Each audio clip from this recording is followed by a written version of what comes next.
ಜುಗಲ್ಬಂದಿ ಕಾರ್ಯಕ್ರಮಕ್ಕೆ ಸ್ವಾಗತ. ನಾನು ಅಮಿತ್ ಪಾಳ್ಯ. ಬಹುಶಃ ನಿಮಗೆಲ್ಲ ಗೊತ್ತಾಯಿದೆ ನಮ್ಮ ಇವತ್ತಿನ ಸಬ್ಜೆಕ್ಟ್ ಏನು ಅಂತ ಹೇಳಿದರೆ ಯಡಿಯೂರಪ್ಪ ಅವರ ಮುಗಿಯದ ಆಟ. ಇವತ್ತಾಗಲೇ ಕಳೆದ ಶನಿವಾರದಿಂದಲೂ ಕೂಡ ಯಡಿಯೂರಪ್ಪನವರು ಒಂದು ತಂತ್ರ ಹೂಡಿದ್ರು ರಾಜಕೀಯವಾಗಿ. ಇನ್ನೇನು ಯಡಿಯೂರಪ್ಪನವರು ಪಕ್ಷ ತೊರೆದೇ ಬಿಡ್ತಾರೆ ಅಥವಾ ರಾಜೀನಾಮೆ ಕೊಡ್ತಾರೆ, ಈ ರೀತಿಯ ವದಂತಿಗಳಿಗೆ ಪುಷ್ಟಿ ನೀಡೋ ರೀತಿಯಲ್ಲಿ ಅವರ ಜೊತೆ ಗುರುತಿಸಿಕೊಂಡಿರೋ ಅನೇಕ ನಾಯಕರುಗಳೆಲ್ಲರೂ ಮಾತಾಡಿದರು. ಇವತ್ತು ಸಂಜೆ 4 ಗಂಟೆಗೆ ಪತ್ರಿಕಾಗೋಷ್ಠಿಯಲ್ಲಿ ನನ್ನ ನಿರ್ಧಾರ ಪ್ರಕಟಿಸ್ತೀನಿ ಅನ್ನೋದನ್ನು ಯಡಿಯೂರಪ್ಪ ಇವತ್ತು ಬೆಳಗ್ಗೆ ಸಿದ್ಧಗಂಗಾ ಮಠಕ್ಕೆ ಭೇಟಿ ಕೊಟ್ಟು ಅಲ್ಲಿ ಮಾಧ್ಯಮದ ಮುಂದೆ ಮಾತಾಡ್ತಾ ಹೇಳಿದರು.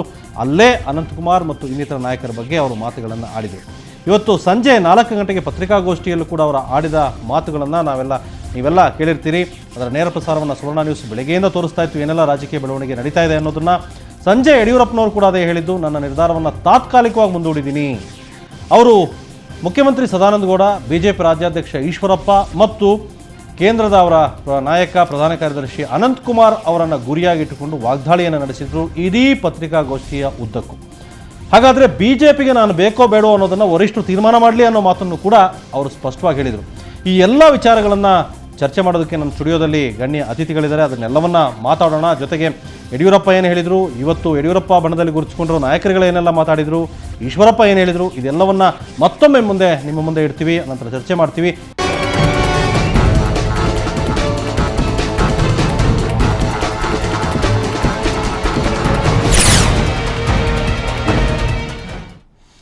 ಆಟ ಇನ್ನೂ ಮುಗಿದಿಲ್ಲ. ನಾನಾಗಲೇ ಹೇಳಿದಾಗೆ ನಾವು ಚರ್ಚೆ ಆರಂಭ ಮಾಡೋದಕ್ಕೂ ಮೊದಲು ಯಡಿಯೂರಪ್ಪನವರು ಪತ್ರಿಕಾಗೋಷ್ಠಿಯಲ್ಲಿ ಸಂಜೆ 5 ಗಂಟೆಗೆ ಏನೆಲ್ಲ ಮಾತಾಡಿದರು ಅನ್ನೋದನ್ನ ಮತ್ತೊಮ್ಮೆ ನೋಡೋಣ. ಕಳೆದ ಒಂದು ವಾರದಿಂದ ಭಾರತೀಯ ಜನತಾ ಪಾರ್ಟಿಯಲ್ಲಿ ಆರೋಪ ಪ್ರತ್ಯಾರೋಪ ಗೊಂದಲಗಳಿಗೆ ನಾನು ಕಾರಣ ಅಲ್ಲ. ನೀವು ಮಾಧ್ಯಮದ ಸ್ನೇಹಿತರು ಸುಮ್ಮನೆ ಇದ್ರೆ ಏನಾದ್ರು ಮಾಡ್ಬೋದಪ್ಪ ಪ್ಲೀಸ್. ಅವ್ರ ಹಿಂದ್ಗಡೆ ತೊಂದರೆ ಆಗದಂಗೆ ನೀವು ನಿಮ್ಮಲ್ಲಿ ಕೋಆಪರೇಷನ್ ಬೇಡನಪ್ಪ, ನಾನೇನ್ ಮಾಡ್ತೀನಿ. ಕಳೆದ ಒಂದು ವಾರದಿಂದ ಭಾರತೀಯ ಜನತಾ ಪಾರ್ಟಿಯಲ್ಲಿ ನಡೀತಾ ಇರುವಂತಹ ಗೊಂದಲಗಳಿಗೆ ಯಡಿಯೂರಪ್ಪ ನಾನು ಕಾರಣ ಅಲ್ಲ. ಈ ರಾಜ್ಯದ ಸನ್ಮಾನ್ಯ ಮುಖ್ಯಮಂತ್ರಿಗಳು ಸದಾನಂದ ಗೌಡರು, ರಾಜ್ಯದ ಪಕ್ಷದ ಅಧ್ಯಕ್ಷರು ಈಶ್ವರಪ್ಪನವರು ಮತ್ತೆ ರಾಷ್ಟ್ರೀಯ ಪ್ರಧಾನ ಕಾರ್ಯದರ್ಶಿ ಅನಂತಕುಮಾರ್ ಅವರು ಈ ರೀತಿಯ ಗೊಂದಲಕ್ಕೆ ಕಾರಣ ಅಂತೇಳಿ ನಾನು ನೇರವಾಗಿ ಹೇಳಕ್ಕೆ ಇಚ್ಛೆ ಪಡ್ತೇನೆ. ಒಂದು ಮಾತನ್ನು ನಾನು ಹೇಳಲೇಬೇಕು, ಅನೇಕ ರೀತಿಯ ಅಗ್ನಿ ಪರೀಕ್ಷೆಗಳಿಗೆ ನಾನು ಗುರಿ ಆಗ್ತಾ ಇದ್ದೇನೆ. ನಿಮ್ಗೆ ಗೊತ್ತಿರೋ ಹಾಗೇನೆ ಈ 9 ತಿಂಗಳಿಂದ ನಾನು ರಾಜಭವನಕ್ಕೆ ಹೋದಾಗ ರಾಜೀನಾಮೆ ಕೊಡೋದಕ್ಕೆ 70ಕ್ಕೂ ಹೆಚ್ಚು ಜನ ಶಾಸಕರು ಬಂದಿದ್ರು ನನ್ನ ಜೊತೆ. ಚುನಾವಣೆ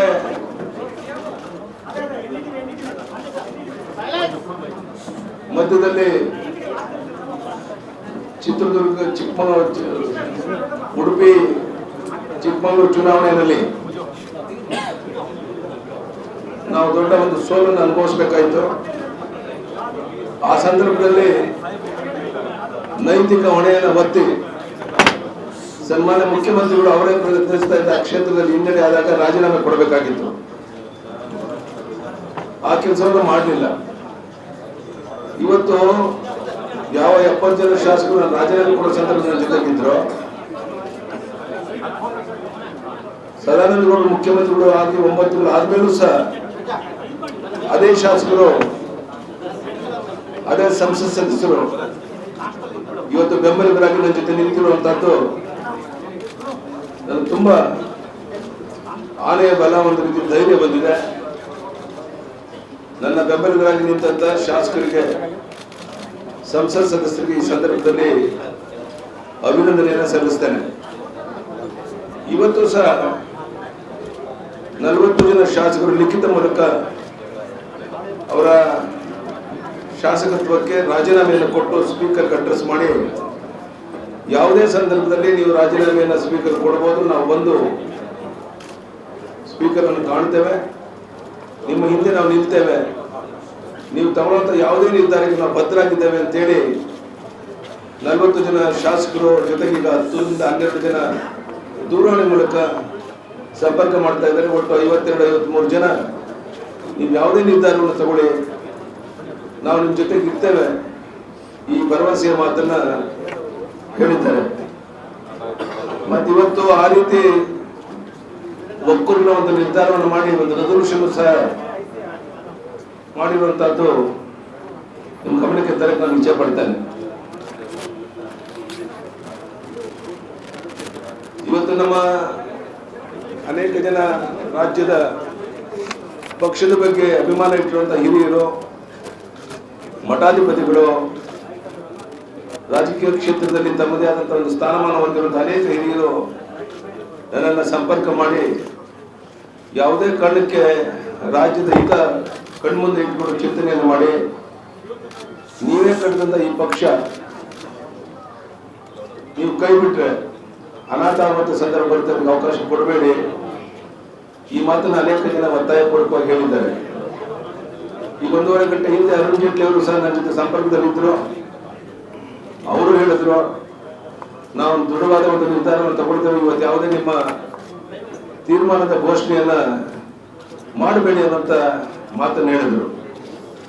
ನಾನು ರಾಷ್ಟ್ರೀಯ ಅಧ್ಯಕ್ಷ ನಿತಿನ್ ಗಡ್ಕರಿಜಿ ಬಗ್ಗೆ, ರಾಷ್ಟ್ರೀಯ ಪ್ರಧಾನ ಕಾರ್ಯದರ್ಶಿ ಅರುಣ್ ಜೇಟ್ಲಿಜಿ ಅವರ ಬಗ್ಗೆ, ಇತರ ರಾಷ್ಟ್ರೀಯ ನಾಯಕರ ಬಗ್ಗೆ ನನಗೆ ತುಂಬಾ ಗೌರವ ಇದೆ. ಹಾಗಾಗಿ ನಾನು ಬೆಳಗ್ಗೆನೆ ಸ್ಪೀಕರ್ ಫೋನ್ ಮಾಡಿ, ನಾನಿವತ್ತು ಬೇರೆ ಯಾವುದೇ ಶಾಸಕರನ್ನ ರಾಜೀನಾಮೆ ಕೇಳೋದಿಲ್ಲ, ರಾಜೀನಾಮೆ ಕೊಡೋ ಅಗತ್ಯ ಇಲ್ಲ. ನಾನು ಇವತ್ತು ಬೆಳಗ್ಗೆ 12 ಗಂಟೆಗೆ ಸರಿಯಾಗಿ ರಾಜೀನಾಮೆಯನ್ನು ಕೊಟ್ಟು, ರಾಜ್ಯದ ಜನರು ನನ್ನ ಬಗ್ಗೆ ಮುಂದೆ ಏನು ತೀರ್ಮಾನ ತಗೊಳ್ಬೇಕು ಅಂತ ಹೇಳ್ತಾರೆ, ಆ ತೀರ್ಮಾನ ತಗೊಳ್ಳಕ್ಕೆ ನಾನು ಜನರ ಮುಂದೆ ಹೋಗ್ತೇನೆ ಅನ್ನೋ ತೀರ್ಮಾನವನ್ನು ನಾನು ಕೈಗೊಂಡಿದ್ದೆ.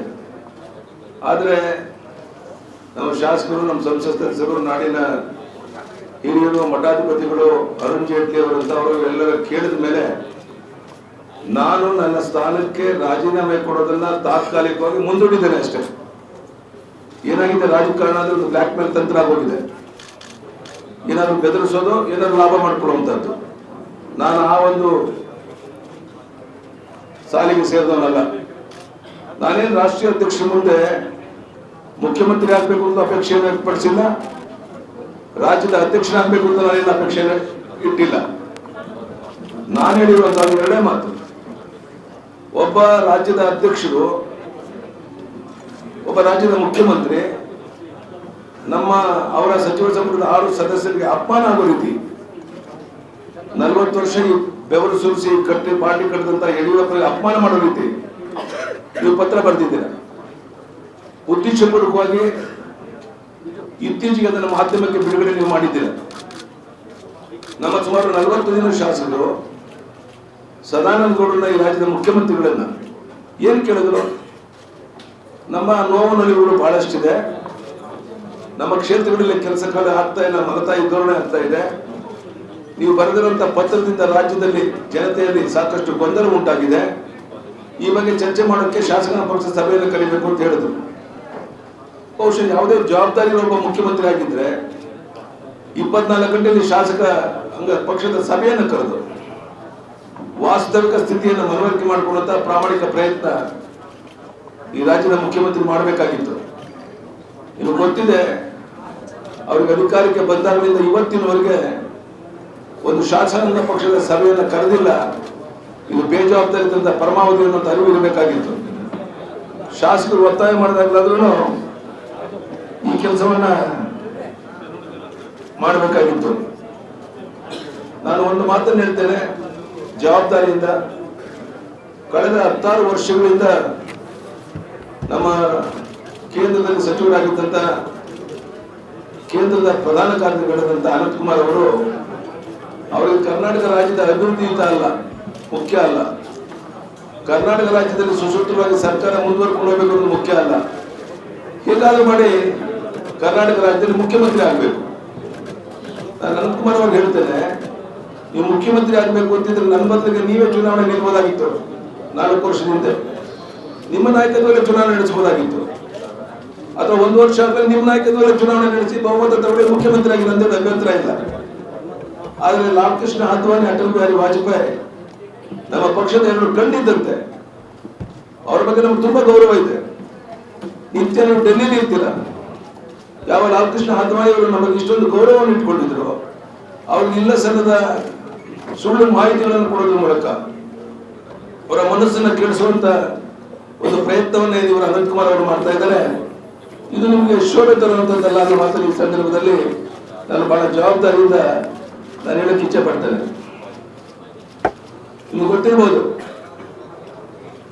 ಯಾವುದೋ ಒಂದು ವಿಶೇಷ ಕಾರಣಕ್ಕೋಸ್ಕರ ರಾಜೀನಾಮೆಯನ್ನು ಕೇಳಿದ್ರು. ರಾಜೀನಾಮೆ ಯಾವ ರೀತಿ ಪಡೆದ್ರು ಕೇಂದ್ರದ ನಾಯಕತ್ವ. 40 ವರ್ಷ ಪಾರ್ಟಿ ಕಳೆದಂತ ನನಗೆ ಸಂತೋಷವಿರುವ ಒಂದು ರಿಪೋರ್ಟ್ ಆಧಾರದ ಮೇಲೆ ನಾನು ಅಪರಾಧಿ ಅಲ್ಲದೇ ಇದ್ರು ಸಹ ಉದ್ದೇಶಪೂರ್ವಕವಾಗಿ ಅವರು ಮಾಡಿದಂತ ಷಡ್ಯಂತ್ರಕ್ಕೆ ನಾನು ಬಲಿಪಶು ಮಾಡಿದ್ರು. ನಮ್ಮ ರಾಷ್ಟ್ರೀಯ ನಾಯಕರನ್ನು ಗೌರವ ಕೊಟ್ಟು ರಾಜೀನಾಮೆ ಕೊಟ್ಟೆ. ಆದ್ರೆ ಆ ಸಂದರ್ಭದಲ್ಲಿ ಏನಿತ್ತು, ಅನಂತಕುಮಾರ್ ಅವರ ಮನಸ್ಸಿನಲ್ಲಿ ನಾವು ಸದಾನಂದ ಗೌಡ ಸೇರಿದಾಗ, ಜಗದೀಶ್ ಶೆಟ್ಟರ್ ಅವರ ಮೇಲೆ ಸ್ಪರ್ಧೆ ಆದಾಗ 3ನೇ ವ್ಯಕ್ತಿ ಅನಂತಕುಮಾರ್ ತಾನು ಮುಖ್ಯಮಂತ್ರಿ ಆಗೋದಕ್ಕೆ ಬಂದು ಅಶೋಕ್ ಹೋಟೆಲ್ ಕೂತು ಎಲ್ಲ ಷಡ್ಯಂತ್ರವನ್ನ ರಾಜಕಾರಣವನ್ನು ಮಾಡಿದ್ರು. ಇವತ್ತು ಕೇಂದ್ರದ ನಾಯಕತ್ವಕ್ಕೆ ವಾಸ್ತವಿಕ ಸತ್ಯಸಂಧರು ಗೊತ್ತಿರಬೇಕಾಗಿತ್ತು. ಸ್ವತಃ ಅನಂತಕುಮಾರ್ ಅವರು ಜೇಟ್ಲಿ ಅವರ ಹತ್ರ ಮತ್ತೆ ನಮ್ಮ ರಾಷ್ಟ್ರೀಯ ಅಧ್ಯಕ್ಷರ ಜೊತೆ ಸದಾನಂದ ಗೌಡರು ಮತ್ತೆ ಜಗದೀಶ್ ಶೆಟ್ಟರ್ ಸ್ಪರ್ಧೆ ಮಾಡಿದಾಗ ಅನೇಕ ರೀತಿಯ ಗುರುತರವಾದ ಆರೋಪಗಳನ್ನು ಮಾಡಿದ್ರು. ಅದರಿಂದ ತಪ್ಪಿಸ್ಕೊಳ್ಳೋಕ್ಕೋಸ್ಕರ ನಾವು ಶಾಸಕರನ್ನ ಮತದಾನ ಮಾಡೋಕ್ಕೆ ಒತ್ತಾಯ ಮಾಡಬೇಕಾಯ್ತು ಅಂತ ಮಾತನ್ನ ನಮ್ಮ ರಾಷ್ಟ್ರೀಯ ನಾಯಕರು ಹೇಳಿದ್ರು. ಬಹುಶಃ ನಮ್ಮ ಪಕ್ಷದಲ್ಲಿ ಪದ್ಧತಿ ಇರಲಿಲ್ಲ. ಯಾರಿಗೆ ಬಹುಮತ ಇದೆ ಅಂತ ಹೇಳಿದಾಗ ಅವರನ್ನ ಡಿಕ್ಲೇರ್ ಮಾಡುವಂತ ಪದ್ಧತಿ ಇತ್ತು. ಆದ್ರೆ ಅನಂತಕುಮಾರ್ ಅವರ ಕುತಂತ್ರದಿಂದ ನಮ್ಮ ನಾಯಕರು ಅನಿವಾರ್ಯವಾಗಿ ಆ ತೀರ್ಮಾನವನ್ನ ತಗೊಂಡ್ರು. ಇದು ಮಾಜಿ ಮುಖ್ಯಮಂತ್ರಿ BS ಯಡಿಯೂರಪ್ಪನವರ ಬಹಿರಂಗ ಹೇಳಿಕೆಗಳು ಮತ್ತು ನೇರ ವಾಗ್ದಾಳಿ. ಮುಖ್ಯಮಂತ್ರಿ ಸದಾನಂದ ಗೌಡ, ಬಿಜೆಪಿ ರಾಜ್ಯಾಧ್ಯಕ್ಷ ಈಶ್ವರಪ್ಪ ಮತ್ತು ಬಿಜೆಪಿ ಪ್ರಧಾನ ಕಾರ್ಯದರ್ಶಿ ಅನಂತಕುಮಾರ್ ವಿರುದ್ಧ ನೇರ ವಾಗ್ದಾಳಿಯನ್ನು ಮಾಡಿದರು. ಜೊತೆಗೆ ಮುಖ್ಯಮಂತ್ರಿ ಸದಾನಂದ ಗೌಡರು ರಾಜೀನಾಮೆ ಕೊಡಬೇಕಿತ್ತು. ಉಡುಪಿ ಚಿಕ್ಕಮಗಳೂರು ಚುನಾವಣೆ ಸೋಲಲ್ಲಿ ಈಶ್ವರಪ್ಪ ಏನು ಮಾಡಿದರು ಮತ್ತು ಅನಂತಕುಮಾರ್ ಏನು ಮಾಡಿದರು ಅನ್ನೋದನ್ನು ರಾಜ್ಯದ ಜನತೆಯ ಮುಂದೆ ಆಡ್ತಾ ಇರುವ ಮಾತುಗಳು ಇದು ಯಡಿಯೂರಪ್ಪನವ್ರದ್ದು. ಇನ್ನು ಇದಕ್ಕೆ ರಾಜ್ಯ ಬಿಜೆಪಿ ಅಧ್ಯಕ್ಷ ಈಶ್ವರಪ್ಪ ರಿಯಾಕ್ಷನ್ ಕೂಡ ಮಾಡಿದ್ದಾರೆ. ಅವರು ಏನು ರಿಯಾಕ್ಟ್ ಮಾಡಿದರು ಅನ್ನೋದನ್ನು ನೋಡಿ. ಮಾನ್ಯ ಯಡಿಯೂರಪ್ಪನವರು ಭಾರತೀಯ ಜನತಾ ಪಾರ್ಟಿಯನ್ನು ಯಾವ ಕಾರಣಕ್ಕೂ ಬಿಡಲ್ಲ ಅನ್ನೋಂಥ ಒಂದು ವಿಶ್ವಾಸ ನನಗೇನಿತ್ತು. ಆ ಈ ವಿಶ್ವಾಸಕ್ಕೆ ಇವತ್ತು ಒಂದು ರೀತಿಯ ಬೆಂಬಲ ಸಿಕ್ಕಿದೆ ಅನ್ನೋಂಥ ಸಂತೋಷ ಪಡ್ತಾ ಇದ್ದೀನಿ. ಯಾಕೆಂತಂದ್ರೆ ಇಡೀ ಕರ್ನಾಟಕ ರಾಜ್ಯದ ಜನರ ಹತ್ರ ಅನೇಕ ಟಿವಿಗಳಿಗೂ ಅನಿಸ್ತಾ ಇತ್ತು ಯಡಿಯೂರಪ್ಪನವ್ರು ಪಾರ್ಟಿ ಬಿಡ್ತಾರೆ ಅಂತ. ಬೆಳಿಗ್ಗೆಯಿಂದನೂ ಬಹಳ ನೀವು ಕೂಡ ಕಾತುರದಿಂದ ಕಾಯ್ತಾ ಇದ್ರಿ ಏನಾಗತ್ತೆ ಅಂತ. ನನಗೆ ಮುಂಚೆಂದೂ ಹೇಳಿದೆ ಯಾವ ಕಾರಣಕ್ಕೂ ಯಡಿಯೂರಪ್ಪನವ್ರು ಈ ಪಾರ್ಟಿ ಬಿಡಲ್ಲ ಅಂತ. ಹಾಗಾಗಿ ಅವರು ತಗೊಂಡಿರೋಂಥ ನಿರ್ಧಾರ ನಿಜಕ್ಕೂ ಕೂಡ ತುಂಬ ಸಂತೋಷದಿಂದ ರಾಜ್ಯದ ಅಧ್ಯಕ್ಷನಾಗಿ ಅದನ್ನು ಸ್ವಾಗತವನ್ನು ಕೋರ್ತೇನೆ. ಉಳಿದ ಅಂಶಗಳ ಬಗ್ಗೆ ಅವರು ಪ್ರಸ್ತಾಪ ಮಾಡಿದ್ದಾರೆ, ನನ್ನ ಬಗ್ಗೆನೂ ಪ್ರಸ್ತಾಪ ಮಾಡಿದ್ದಾರೆ ಅವರು. ಆದರೆ ಯಾವ ವಿಚಾರಗಳ ಬಗ್ಗೆ ನನ್ನ ಬಗ್ಗೆ ಅವರು ತಿಳ್ಕೊಂಡಿದ್ದಾರೋ ಗೊತ್ತಿಲ್ಲ. ಅವರೊಂದು ಪತ್ರ ಬರೆದಿದ್ದ ಬಗ್ಗೆ ಮಾತ್ರ ಸ್ಪಷ್ಟವಾಗಿ 10 ಸರಿ ಹೇಳ್ತಾ ಇದ್ದಾರೆ. ಆ ಪತ್ರವನ್ನು ಬರೆದಿರೋಂಥದ್ದು ಬಹಳ ಹಿಂದೆ 2 ತಿಂಗಳ ಕೆಳಗೆ ಬರೆದಿದ್ದು.